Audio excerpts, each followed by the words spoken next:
Shalom royalty, it's Ellie here. I just got done being in the garden and helping my mom put up groceries, so it's just been a lot of stuff this morning. Got our bathroom, like the nan came to fix stuff in our bathroom, so I've just been running around, so yeah. I wanted to talk to you guys about a few things.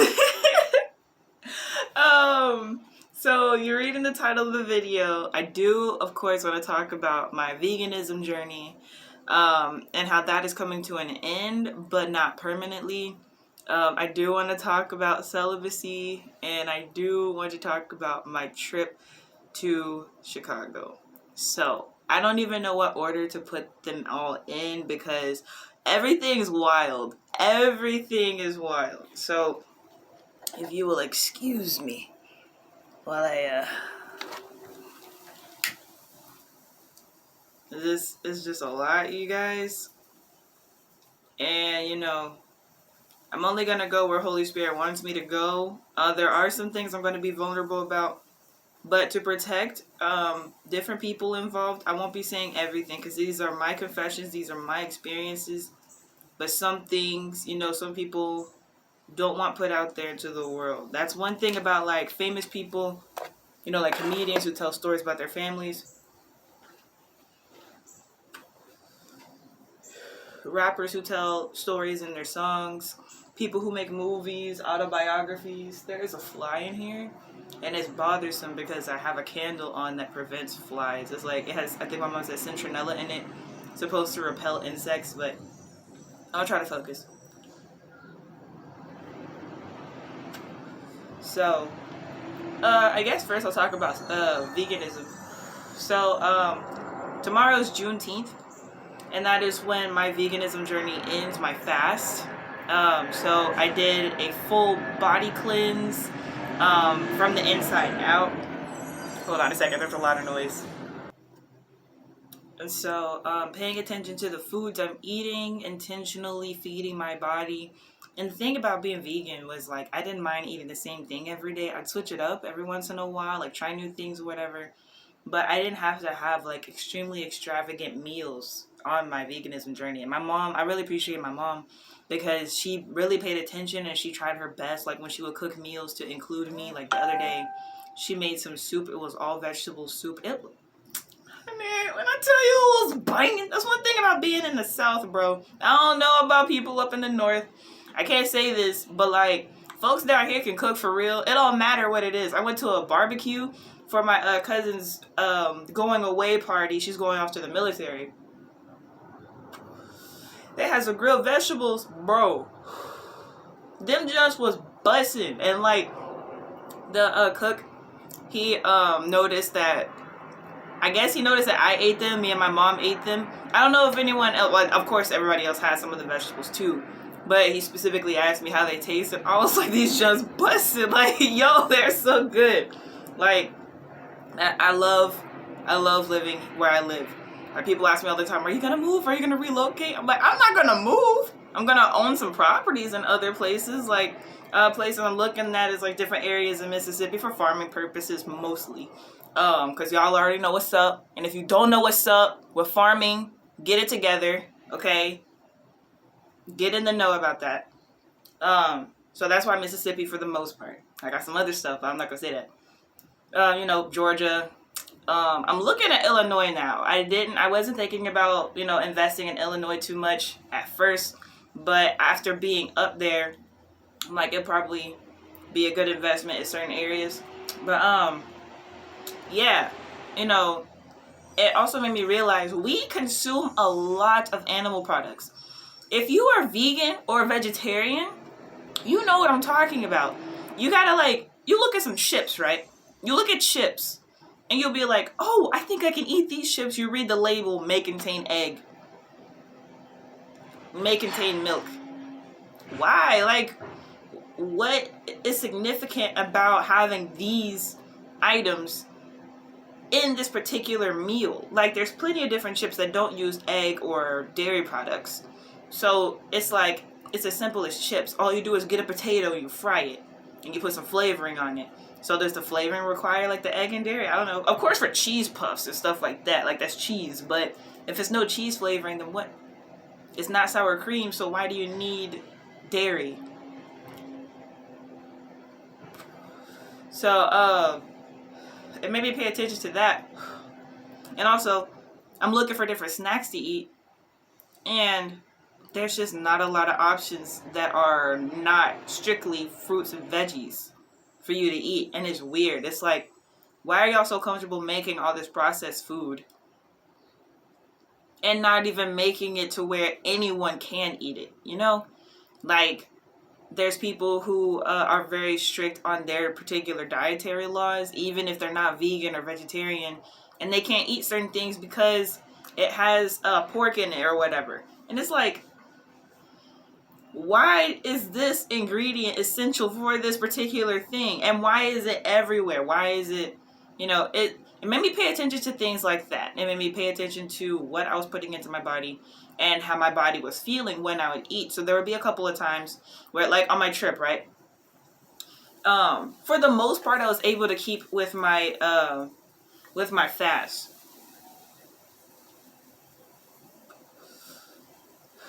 But at other times, it was like late night or whatever. The men would go buy the food, and they know I'm vegan, but like they don't, it's not everybody's everyday thing. So they're thinking they're doing the right thing. So one night they got some fish, right? And they came back to the hotel, and they were like, "Hey, we know you're vegan, so we got you this." And I'm like, I can't eat this. So they were like, "You can't eat any of it?" And I was like, "No, are there some hush puppies? Because, usually hush puppies come with fish." They're like, "No, there's no hush puppies." I was like, you said you got fish and chips, right? Where are the chips? Where are the fries? They were like, this is their version of fish and chips. And it was just chips in a bag. I mean, it was just fish in a bag. And I was like, yo, this is so funny. So I prayed about it, and God said it was okay because, the circumstances I'm in a place that I don't know. They already been out for like hours getting the food, getting the stuff prepared for us and everything. So, the grace and mercy, that's where you have to have a really good relationship with the Most High so you don't freak out over situations like that.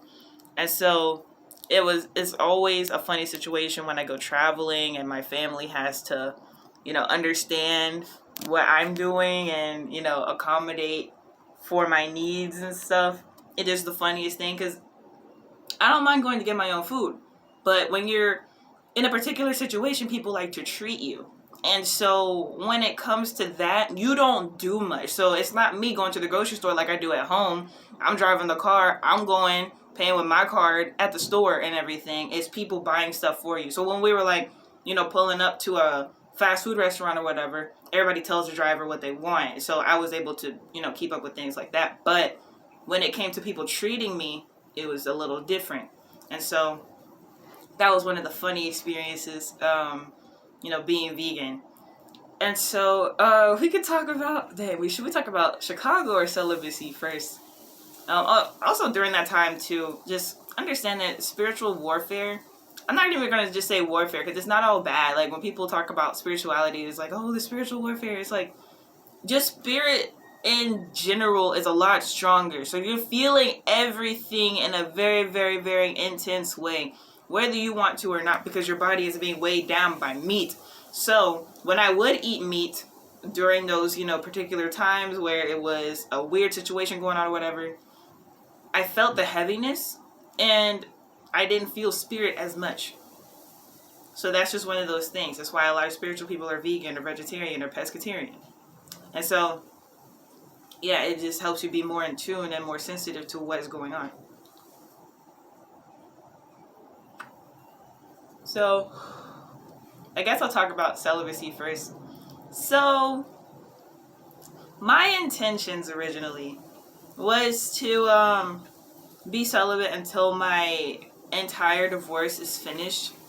And I'm just glad that I decided to be celibate during this time because it was a lot, because this does tie into the Chicago trip.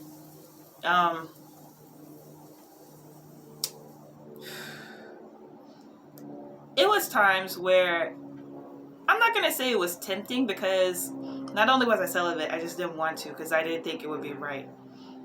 Like, besides, I need to keep my morals, I need to be strong. It was like, no, like, I don't want to do this. Like, I don't even have a true desire to do it. I might have had the thought, or the thought might have been put into my head to do it, but I don't want to. So, people like my in-laws and, different friends and family who don't know the full situation about why I'm getting divorced,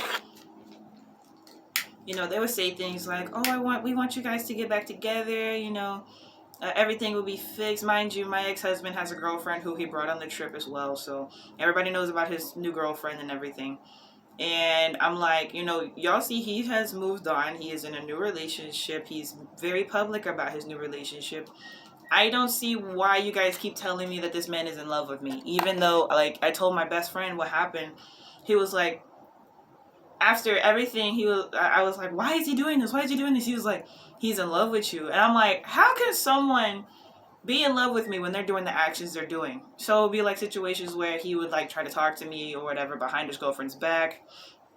Everybody was kicking it, smoking, drinking, or whatever. At the hotel, he said he was going to bed, and so I'm looking at everybody else. I'm like, everybody's dressed up. Like, I'm dressed similar to like this on the trip when we get there, and so I see everybody dressed up and casual, like clubby type of outfit. I was like, okay, I'm gonna go get dressed and I'm gonna come back here so I can chill with you guys. I'm looking cute. I'm looking put together. Like, got a little bit of makeup on. I did my hair a little bit, like fluffed it out, put some conditioner in there. And I'm looking cute. All of a sudden, my ex comes down and starts flirting with me in front of everybody. And it's just weird because it's like, your whole girlfriend is in the hotel upstairs. You're down here flirting with me.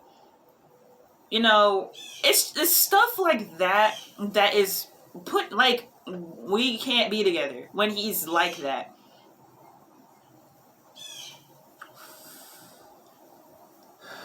And so, another situation where it was like, it wasn't tempting, but it was, the opportunity was put in front of me, I wanted to go to the store.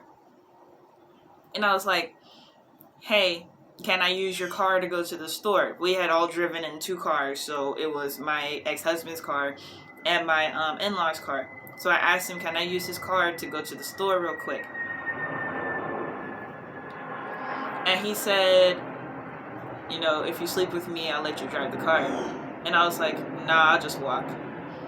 And after, asking me a few times, I was like, no, I'd rather just walk, or just wait until everybody else wakes up and I'll just go to the store with them. It's not even that urgent. I'll just deal with it right now. And he saw I really wasn't going for it, so he just went ahead and let me drive the car without sleeping with him or whatever. And, it was just like upsetting that he would even say that to me. Because it's like, I'm over the situation really, because he does the same thing every year. Like, this is, one of the reasons I even got into astrology and anything like that is because I would pay attention to people's patterns, people in my life, people, the general public. They say that millionaires study trends, billionaires study astrology. I tend to hang around people who have a billionaire mindset. I converse with people who go above and beyond with whatever it is that they are doing. And so I started studying astrology. And beyond, being like, well, Jupiter's doing this and Saturn is doing that, I pay attention to people's patterns. And he does the same thing every year. And it's always the worst in the month of June or in the summertime. So I wasn't surprised by him doing certain things. It was still upsetting, though. It's disappointing. You just expect something from somebody when so much time has gone on, so many conversations have been had. We've already, put in a certain amount of paperwork and paid a certain amount of fees for our divorce. And I'm like, do you not see what's happening? You have a whole girlfriend that you live with here on this trip, meeting everybody, your whole family. This is y'all's introduction as a couple. Like, they knew me and everything, but we never got to meet in person, which is why I really wanted to go on the trip anyway. And so Now that I got to meet them in person, I feel comfortable going to visit them on my own with my son. Instead of, needing my ex-husband to be there. I know I can just roll up, go to Chicago, go to where his mother lives, go to where his brother lives, and we'll all be cool regardless. I met his brother before, but I'd never met the rest of the family before. And we were together. Dang it, man! I'll have to call him back. Dang it!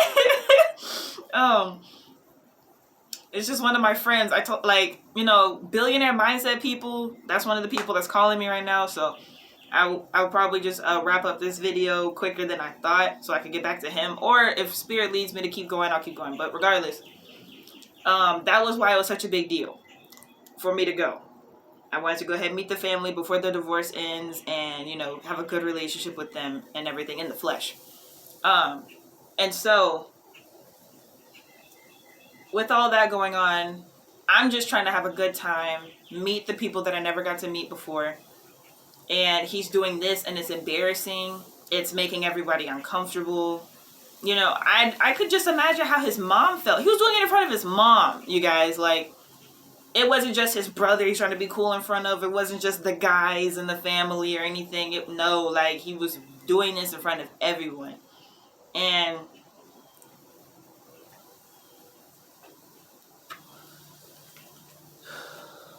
I just don't think that type of disrespect is healthy, especially for me to continue to be in a romantic relationship with him. I have a relationship with him regardless because of our son. That's where it ends with me. And so that was where my celibacy was, I want to say, tested. And there's other situations too that happen, but I won't get into those because I feel like that's a little too deep. But I'm not celibate anymore, because when I got home a few days later, I had some time with myself. Yeah, you're not supposed to masturbate when you're celibate, and I didn't for almost 3 months, but then it happened, and then I was like, oh dang, I relapsed. And then the guy that I've pretty much been with for about a year now, he called me. So then that happened after he showed up to my house. And so, I'm not just going to sit here and be like, oh, I'm perfect. I did everything 100% correct. Nah, I'm really trying. Because it's like, there's so much going on. And like, ladies, y'all know, like, when you're stressed out and your dude calls you and he'd be like, you need some D, and you'd be like, yes. And then you feel better after. That's a real thing.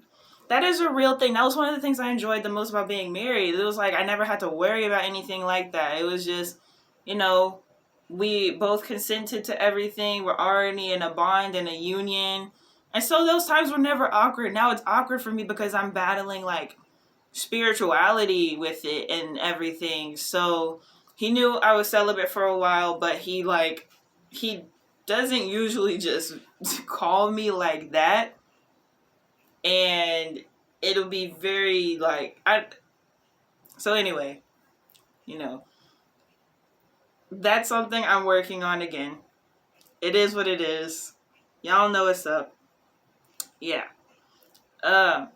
So the trip itself, if you've never been to Chicago, oh my goodness, I'm telling you right now, I'm not saying don't go. I'm just saying, like, I don't know how it would have been if I wasn't already vegan, if I wasn't already on my spiritual journey as heavily as I am right now, if I wasn't constantly praying for myself and my family. I don't know how it would have been.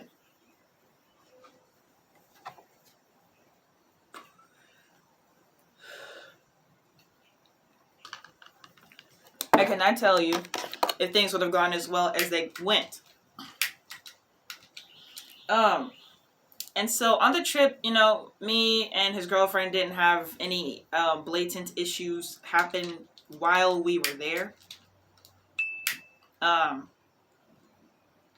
So that was fine. The energy in Chicago was something else. It is so intense. It's very fast. I'm from Tennessee. We don't move fast like that. We just don't. And so, people will read your mind without your permission.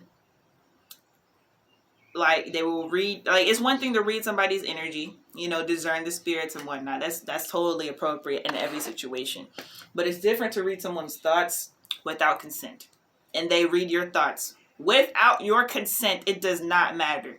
They want to know what you are thinking. You have to really guard your thoughts. It's a mixture of guarding your thoughts and controlling your thoughts. You always have to control how you are thinking around people in Chicago. They sense everything, whether they're a stranger or not. And so, that's the biggest takeaway that I have. So I know when I go up there again, I'll know like what mind state to be in. And one of the very, very interesting things that happened to me, I'll try to keep this as vague in general as I can. But one of the major women in my ex-husband's family, we were talking about elders and older relatives. We were in the car. The window and the driver's seat was open. There was a wind. And y'all know those little balls, those little things that fall off trees, or like they kind of look like those white fluffy dandelion things. It's like little things that float through the air. One of them came in the car. She lifted her hand. She said, "I still do this." She didn't kiss it, but she was like bonding with the little piece of nature. She tried to blow it back out of the window. She's in the passenger seat, in the front seat. She tried to blow it out of the window, and it didn't go out the window. It went to the back seat with me. And she said, she started giggling and laughing, and just like a joyful laugh, like, "It went to you!" Like, just ecstatic and happy about it.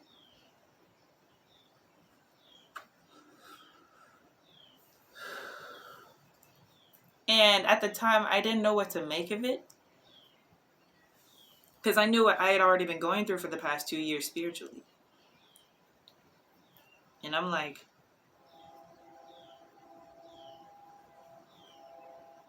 is this an initiation of some sort? Or is this the ending of a cycle? Am I entering into a new realm of some kind? I still don't fully know what happened. For, non-religious people, y'all probably understand what I mean when I say this.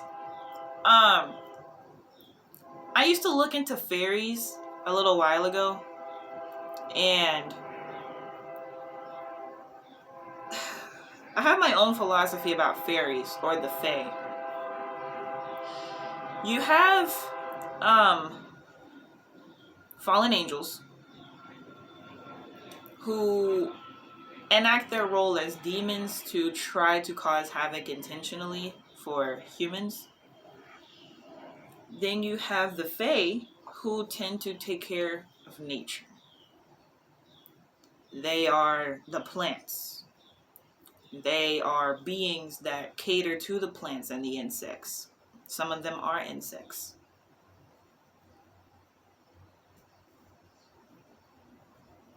And so,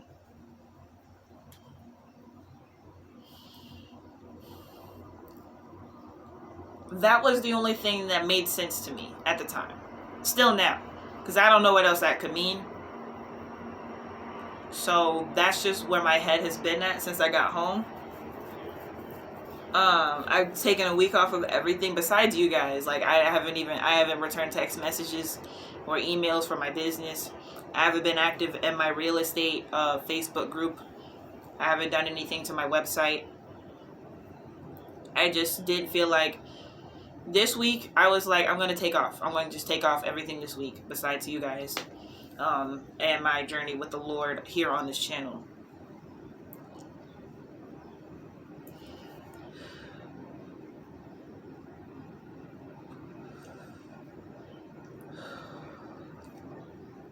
If anyone has some sort of insight on that, I'd like to know. Because I don't know what's going on.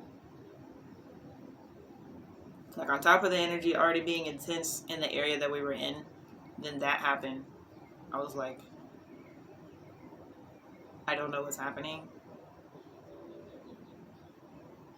So, yeah, that was my biggest takeaway from being in Chicago. But other than that, you know, continue to pray for my family here in Tennessee. We just had 2 deaths at the same time. It was a shooting that happened. We don't have too many details right now. So it's just a lot.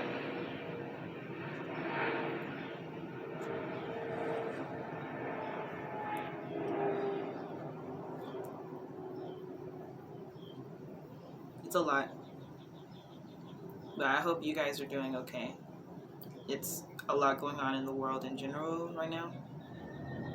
And I just hope you guys are preparing for what's to come.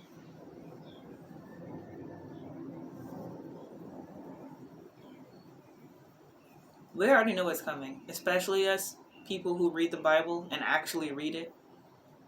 You know, kudos to Dilo the Pilot Man, Archangel Uriel. The dude breaks things down in a way that makes you be like, yo. Like, you will never learn certain things in a church building from a pastor or a bishop. Never. Unless Holy Spirit truly intervenes and they enact the 5-fold ministry how they're supposed to. Only prophets and apostles can say certain things. I only see prophetic and apostolic people talk about the things that I talk about. People who are pastors or deacons or evangelists and different things like that, they don't say certain things and they don't teach on certain things. And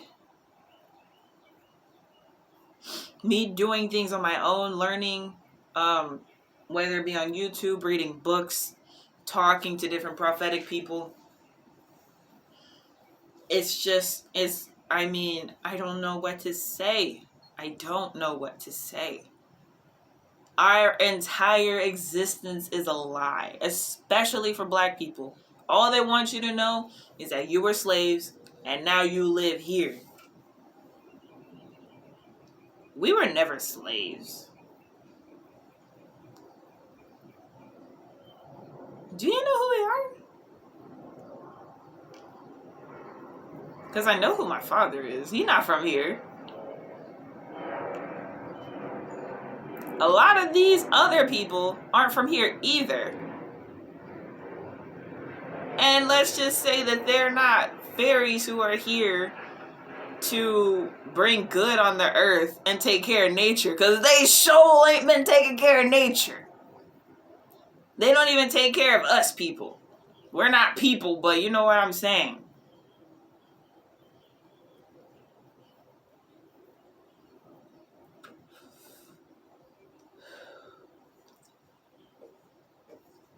It's a lot, you guys.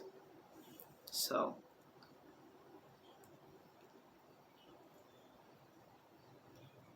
whatever your craft is, whatever your practice is, make sure it's in alignment with what the Most High wants you to do. I still haven't talked about when I used to do tarot cards and witchcraft and stuff. I'm getting to that. It's just a lot to talk about. It's a lot of experiences that I had. Like, an ex-pimp grabbed my ass during that time. And then another dude grabbed my ass probably like 1 or 2 weeks later. And that was due to me making myself feel good and look better to myself. I didn't even have to be dressed up. In fact, I think I was wearing these pants when it happened with the ex-pimp. These ain't no fancy pants. These ain't nothing. These aren't even leggings. They're like, low-key joggers.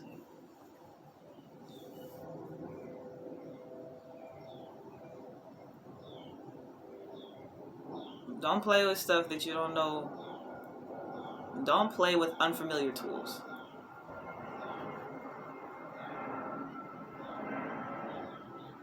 Don't do it. And notice I said unfamiliar. If you are familiar, make sure you take it to God. Make sure that that's what He wants you to do. And that's it, you guys. I'll see you in the next one. Shalom royalty. Tawada.